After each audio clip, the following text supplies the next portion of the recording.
Oh my God, this is so beautiful. This is so beautiful. Did you build it yourself? Wow, it's so beautiful. It's so beautiful. How do you say beautiful in Yoruba? Wow, you have 3 vocabularies for that. That's fantastic, Yakub. What is the roof? What do you call the roof in Yoruba?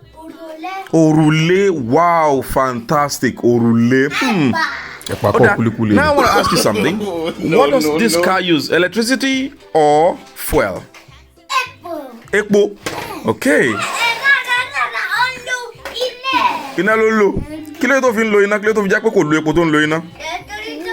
Kúrò wájú mi, Adam.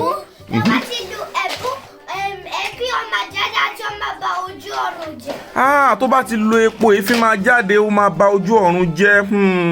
Ó ṣeun Àkànjí. Iná wa ń kọ́, ṣé náà ò kí ń ṣe bẹ́ẹ̀ ni?